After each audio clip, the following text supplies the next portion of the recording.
My name is Marka Danielle Rodgers. I live in Charleston, South Carolina. One of the things that I care most deeply about is education. I have been a dancer and yoga instructor for the majority of my life now. It's so important for me to help people understand movement and physicality. I have had 2 spinal cord injuries. The first one was in 1994. I was 36 years old. I was a single mother with a 5-year-old son.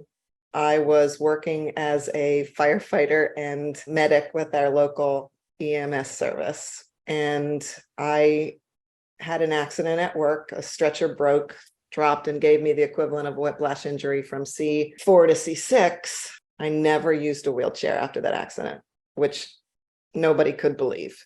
One of the things that my doctor said at the time was, because I was in the physical condition that I was in, I had a lot of muscle and strength build up. So I was very weak. I didn't walk well, a lot of fatigue, bowel, bladder, and a lot of heart issues, surprisingly, that we learned later on. I was like seriously in denial the first time because I thought, well, I can move. I've got to be fine.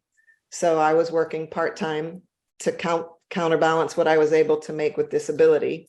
Became a personal trainer so that I could do some fitness training. And then in June of 2012, I was coming home from teaching a class at the Medical University of South Carolina's Wellness Center when a girl ran a red light, high speed, T-boned me in the driver's door and left me immobile from the shoulders down. In the emergency room, you're in trouble when your neurologist comes to the emergency room. And he leaned over and he whispered in my ear, Marka, not too many people have these types of injuries once in a lifetime, but twice. And he leaned down even further and whispered, he says, I've got you. And that's all I remember until waking up in the inpatient rehab hospital. And I had done damage above and below the original surgical site. And I thought, I don't know that I can do this again. Then I came to my senses. I said, nope, I don't give up. All I could see was Christopher Reeves. And when his book, Still Me, came out, I listened to it on audiobook.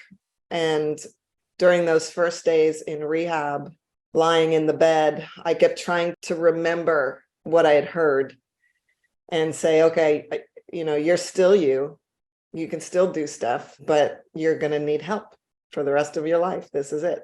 I now have injury from C3 to C7. Initially, no movement from about here down. In the rehab hospital, I ended up in a manual chair because they did not have a power chair. Little by little, I recovered some movement in my arms. My hamstrings started firing. Very random. And again, we go back to the ballet training where, we as dancers, we override a lot of major muscle movers to use smaller muscles and using groups of muscles together, using that thought process and using a lot of imagery. Like I imagined that I had fiber optic cables running through my body. So I would imagine that my brain would light up a certain color, like one color went to my arm, one color went to this arm, just trying to light up those fiber optic cables through my body. I guess it was about 6 weeks when I was able to grab a grape and get it to my mouth. Well, the first barrier after my second injury was that my house was not accessible. So my partner at the time had to cut a hole in his bedroom wall so that I could get into a bathroom. The classics, getting in and out of a car, not being able to drive. The things that helped me move forward from those challenges were my village. My therapists are, because I still work with some of them, incredible. My dance students, their parents. After I got hurt, a group of the parents of my students helped raise money to go towards a wheelchair accessible van for me. The real change came in 2014. In October of 2014, I was diagnosed with breast cancer. Up to this point, I really had no sensation. When I was going through chemo, they put me on a drug after each chemo infusion called Neulasta. Because it affects the immune system, it's an immune system booster. Somehow, I think it affects the nervous system. The day after my first Neulasta shot, I was sitting around a campfire with some friends and I thought my bum was burning. And then every 2 weeks with my chemo infusions, I started to gain more sensation.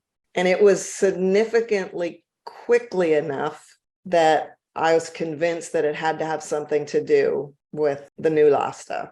I can't swear to that. I have no proof of that. But I do have a young friend who is a paraplegic. And at 28 years old, 5 years after her spinal cord injury, she was diagnosed with breast cancer. And she had the exact same situation happen. After the second injury, it seriously disrupted my personal life more than anything else. Went back to teaching again. When there were events, accessible sports and things like that, I would go. The year after I got hurt, I got involved with some inclusive dance companies and traveled to New York, traveled to Atlanta to study and perform a little. Despite that was like the performer that puts on a costume, wears a mask. And then I'd come home and I started retreating. And then the pandemic did not help that. I do try to make sure that I do something social at least once every week to 10 days. I do go to a dance studio and I teach one class. And then I have a couple of private students that I coach. But I do try to make myself either go out to dinner or have a friend over. My most surprising accomplishment is one that I'm really, really proud of. So I had seen people in therapy using leg braces. And about a year after my injury, I said to my PT, I want to try leg braces. And the orthotist ordered these leg braces. They're called EMAG Active Stance Control KAFOs. There was a guy at our rehab hospital at the time who was getting an exoskeleton. Here in Charleston, we have the Cooper River Bridge Walk, and it's a 6K run. And he was going to do it in his exoskeleton. And he said, Marka, I'm going to ask you to do it with me. There were about 12 other people that walked with me that day. And I did that 3K in 2 hours and 42 minutes, I think, with those leg braces and crutches, literally just like pushing and pouncing my way through it. And I got home and I died and said, I will never do that again. I think I'm more proud of crossing that finish line to prove a point. It showed a lot of people that you have to try. You have to at least try. What's next is learning to find my inner peace and to say, I am a full-time wheelchair user. I need help. It's okay to need help. It's okay to sit and binge watch a TV show or watch movies on Netflix. The other goals in my life that are more important than walking are maintaining my health so that I can continue to be a good teacher and mentor and advocate, being a good mother to my son and spend as much time with him as possible as I age. Give yourself grace, but don't give up. It's important to recognize grief, but also recognize that there is life after injury. There's light at the end of the tunnel, but not only that, there's actually cracks in the tunnel where the light seeps through. And if we just look around us, we'll see the light during the challenging journey, because that tunnel really never ends. That's life's journey, learning to see the light in the darkness.